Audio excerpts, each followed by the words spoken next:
पाकिस्तान एक बार फिर दहशतगर्दी की जद में है। कल कौमी सलामती की पार्लिमानी कमेटी का इजलास हो रहा है। पहले तो खबर ये आई थी कि तहरीक इंसाफ शामिल हो रही है, लेकिन अभी मुझे एक खबर सामने चल रही है कि अभी वो उसकी सियासी पार्टी जो है वो फैसला करेगी इसका। मेरा तो ख्याल तहरीक इंसाफ को जाना चाहिए, अनकंडीशनल जाना चाहिए। शैला रज़ा साहिबा, सियासी क़यादत है पाकिस्तान में इस वक्त टेररिज्म जैसे अफरीद को हल करने के लिए? बलोचिस्तान पे बात की गई, सदर जरदारी के पोलो मैच की बात की गई। You can respond to anything, लेकिन सवाल मेरा है क़यादत।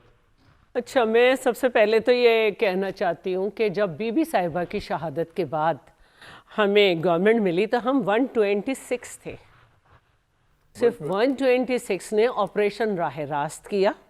126 एमएनएस की ऑपरेशन राह रास्त किया। पार्लियामेंट में अपनी उसकी बात कर रही हैं? एमएनएस थे जी, एमएनएस जी, बिल्कुल 126 थे और हमने ऑपरेशन राह रास्त स्वात किया वगैरह में। जी जी। और मालाकंड में पाकिस्तान का झंडा लहराया।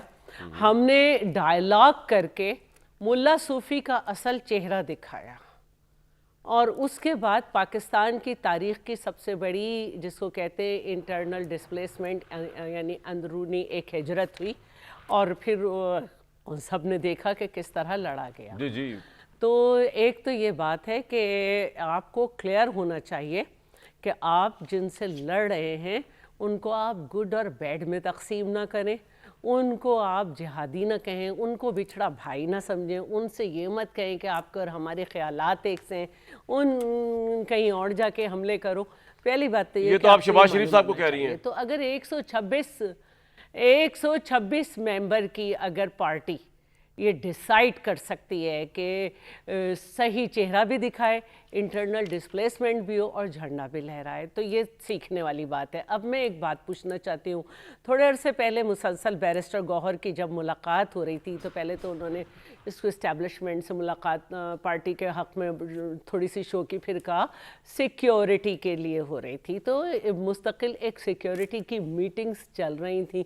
दूसरी बात यह है कि अब तो शेर अफजल मरवत कहते हैं कि हमारी 20 सीटें जो हैं वो फॉर्म 47 की हैं केपी में, तो फिर क्या वहाँ पे अवामी हुकूमत है? क्या वो वहाँ के लोगों की नुमाइंदगी कर रहे हैं? मैं फिर पहले की मिसाल दूंगी कि अवाम जीना चाहती है। जब उनके सामने सही चेहरा आया तो उन्होंने इंटरनल डिस्प्लेसमेंट की।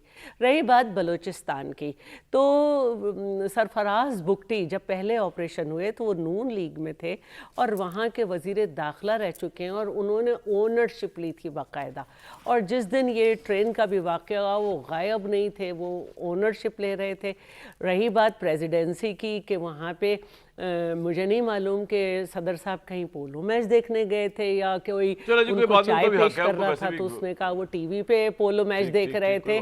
तो मैं ये समझती हूँ कि वज़ीर आज़म साहब जो हैं वो भी मुल्क में थे और वो पॉइंट आ गया जी, आपको बिल्कुल आ गया जा रहा था टेररिज्म के अगेंस्ट। आपने बड़ी इंटरेस्टिंग तो बात बाकी मुझे नहीं मालूम कि सदर के पास कौन खड़ा चाय सर्व दे रहा एमएनएस वाली। शैला साहिबा, मुझे आज तक ये बात मेरी मुअम्मा रही कि मैं बचपन से देखता आ रहा हूँ आप लोगों को, पीपल्स पार्टी, नून लीग, पीपल्स, ये कैसे हो गया कि आप एक हो गए?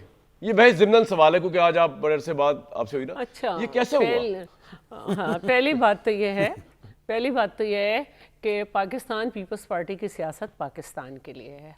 शहीद जुल्फ़िकार अली भुट्टो को मालूम था कि उनको मार दिया जाएगा, लेकिन वो माय लॉर्ड कहते हुए चढ़ गए, कोर्ट्स वगैरह पे चढ़ाई नहीं की और ना ही अपने लोगों को तनसीबात पे हमला करने के लिए कहा।